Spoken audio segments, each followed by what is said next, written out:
ನಾನು ತುಂಬ ಇಷ್ಟಪಡುವಂಥ ಹಾಡು, ನಮ್ಮ ತಂದೆಯವರು ಹಾಡಿದಂಥ ಹಾಡು, ಚಿ ಉದಯಶಂಕರ್ ಅವರು ಬರೆದಿರೋದು.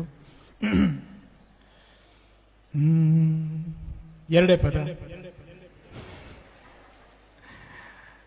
ಯಾಕಂದರೆ 7 ದಿನ ಪ್ರಾಕ್ಟೀಸ್ ಮಾಡ್ಕೊಂಡು ಚೆನ್ನಾಗಿ ಹಾಡೋರು ಇದ್ದೀರ ಇಲ್ಲಿ. ಸೊ ಹಾಗಾಗಿ ತಪ್ಪಾಗಿ ಹಾಡಬಾರ್ದು ಅಂತ ಅಷ್ಟೇ. ಹಾಲಲ್ಲಾದರೂ ಹಾಕು, ನೀರಲ್ಲಾದರೂ ಹಾಕು ರಾಘವೇಂದ್ರ. ಹಾಲಲ್ಲಿ ಕೆನೆಯಾಗಿ, ನೀರಲ್ಲಿ ಮೀನಾಗಿ ಹಾಯಾಗಿರುವೆ ರಾಘವೇಂದ್ರ. ಹಾಲಲ್ಲಾದರೂ ಹಾಕು, ನೀರಲ್ಲಾದರೂ ಹಾಕು ರಾಘವೇಂದ್ರ.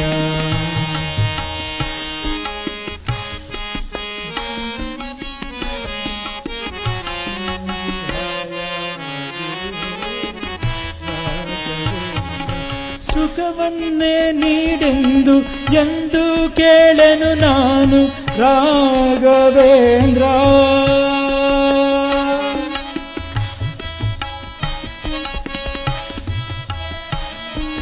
ರಾಘವೇಂದ್ರ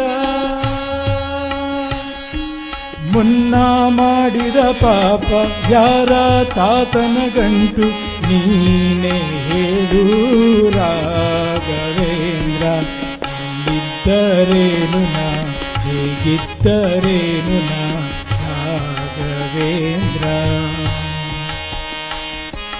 ಮುಳ್ಳಲ್ಲಿ ಮುಳ್ಳಾಗಿ, ಕಲ್ಲಲ್ಲಿ ಕಲ್ಲಾಗಿ ಹಾಯಾಗಿರುವೆ ರಾಘವೇಂದ್ರ. ಹಾಲಲ್ಲಾದರೂ ಹಾಕು, ನೀರಲ್ಲಾದರೂ ಹಾಕು ರಾಘವೇಂದ್ರ. ನಮಸ್ಕಾರ. ಇದೇ ಮೊದಲನೇ ಬಾರಿ ಹಾಡಿರೋದು, ಹಾಗಾಗಿ ಈ ಹಾಡುಗಳನ್ನ ಹಾಡಬೇಕು ಅಂದರೆ ತುಂಬ ಭಯ ಆಗುತ್ತೆ. ಇದಕ್ಕೆ ಏನೋ ಗೊತ್ತಿಲ್ಲ, ಸ್ವಲ್ಪ ಚೆನ್ನಾಗಿ ಹಾಡಿದ್ದೀನಿ ಅಂದರೆ ಅದು ಮಂಜುನಾಥನ ಆಶೀರ್ವಾದದಿಂದ ಅಂತ ನಾನು ಅಂದ್ಕೊಂಡಿದ್ದೀನಿ. ಜೈ ಹಿಂದ್. Thank you.